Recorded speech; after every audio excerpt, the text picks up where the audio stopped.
Shalom bien-aimés dans le Seigneur, notre méditation du jour s'intitule « Honorer ce que portent les autres ». Nous tirons notre texte dans 1 Pierre chapitre 2, le verset 17, qui nous dit ceci. « Honorez tout le monde, aimez les frères, craignez Dieu, honorez le roi. » Alléluia. Le monde est très vaste et il y a de la place pour chacun sous le soleil. Nous pouvons tous être grands et vivre heureux ensemble. Vous n'avez donc pas besoin de vous sentir menacé par le succès et le progrès des autres. Au contraire, soyez pleins de joie pour le succès des autres. Rabaisser les autres ne garantit pas votre élévation, car c'est Dieu qui élève qui il veut. Étouffer les autres ne garantit pas la clarté de votre personne, car c'est Dieu qui élève qui il veut. Ne pas soutenir les autres comme si leur succès n'est pas le nôtre, c'est le propre du cœur que Dieu n'élèvera pas. Dieu n'élève pas les hommes parce qu'ils sont doués ou compétents, mais à cause de leur cœur qui est comme le sien.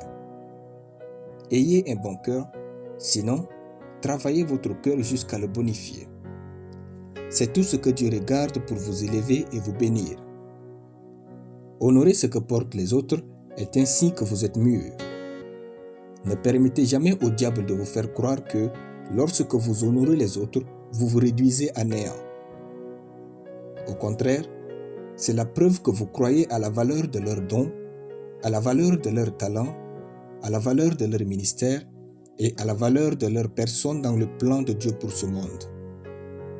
L'apôtre Pierre nous dit « Honorez tout le monde ». Oui, tout le monde est digne d'honneur.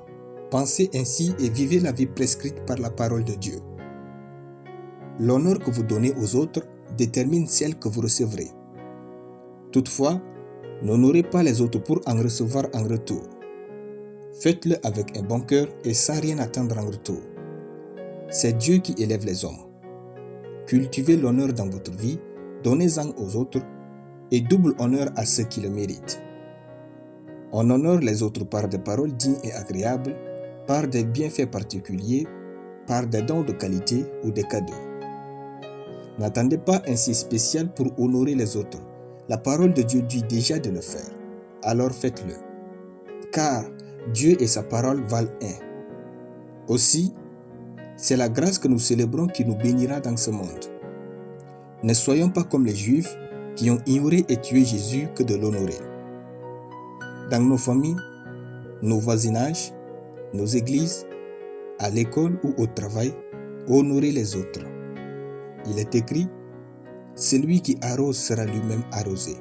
Proverbe chapitre 11, verset 25. Alléluia. Nous allons prier. Précieux Jésus, merci pour ta parole qui pénètre en moi et me positionne pour l'honneur et une vie digne d'honneur. J'honore les hommes et les serviteurs de Dieu, chacun selon son rang et grade. Je cultive l'honneur et je vis une vie pleine d'honneur au nom de Jésus. Amen. La lecture biblique en une année, Colossiens chapitre 3 à Colossiens chapitre 4. Soyez bénis, c'était le pain du ciel.